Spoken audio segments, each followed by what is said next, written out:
The new girl. I used to be your average college kid. I was on the football team, worked out every day, didn't do too bad in school, and most of all, I fully enjoyed the attention of the females. Of course, I am not all these things anymore, especially that last part. Not anymore, not after what happened. This new girl moved into our little town one day and the following week showed up at our school.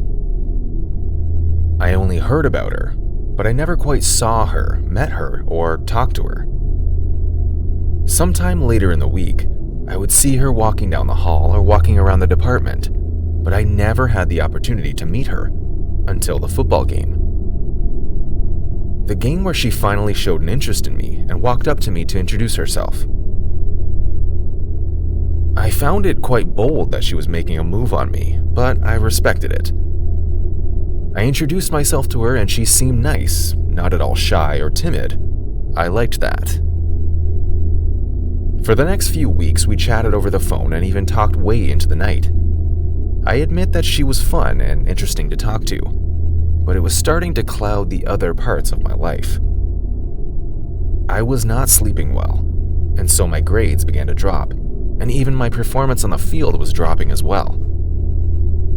So I did what anyone else in my position should do. I called it off with her and told her I needed to focus right now. She seemed like she understood and we moved on with our lives, or so I thought. Then a great tragedy befell our little town, and I could not fathom how or why it was happening. Girls in our department just started vanishing, and no one knew where they went. There was no trace, no leads, nothing.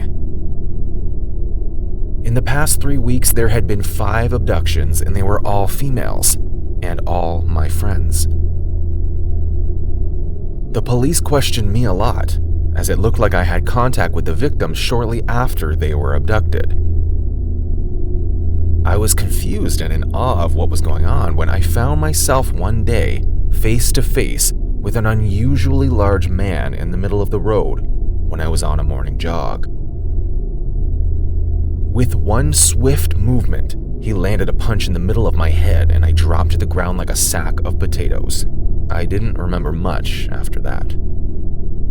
I woke up in a very dark and creepy place. I was not sure where I was, but it looked dirty and abandoned, like no one had been here in a while. I tried to adjust my eyes to the darkness and tried to get up, but my legs couldn't move. My entire body seemed weak, and the more I tried to move, the weaker I got. I heard footsteps descending from the wooden steps above me, and that was when I realized I was probably in some kind of basement. I wanted to scream, but I couldn't. A large figure walked towards me holding a lantern.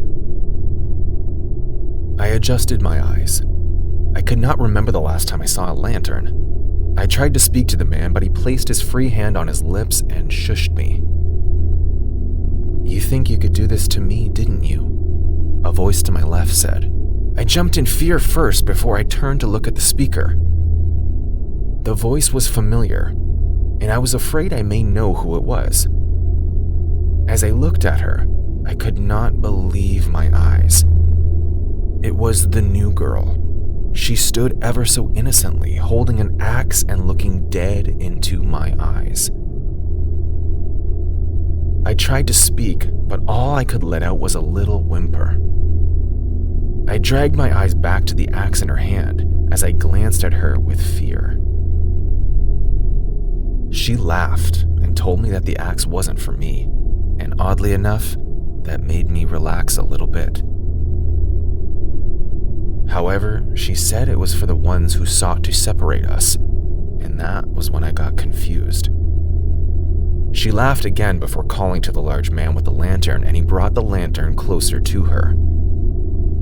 That was when I saw it. Right by her feet, I could see headless bodies piled up.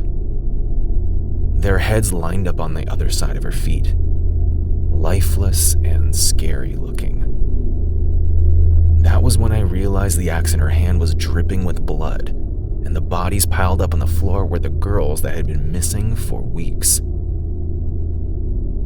She had abducted them and relieved them of their heads. Or was it the large man? What was going on? What were they going to do to me? "She's the apple of my eye, son," the large man said. "I'm sure you understand." I glanced back at the large man and it dawned on me that he was her father, and he was the one doing the abductions and killings on her behalf. This was some sick family thing they did, and I was caught in the middle of it.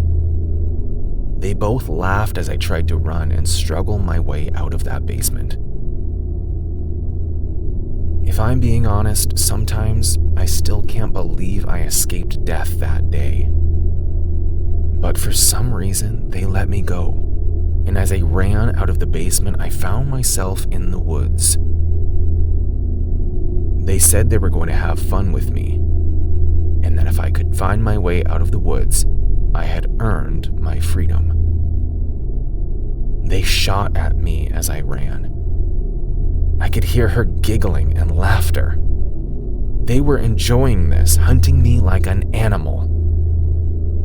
But thankfully, I escaped. My athletic skills came in handy. Hours after escaping, I found my way to the nearest police station, still shaky, but alive. But when I led them back to the basement, there was nothing there. The girl was gone. Her dad was gone. The bodies were gone, and there was nothing but empty space and an abandoned-looking building.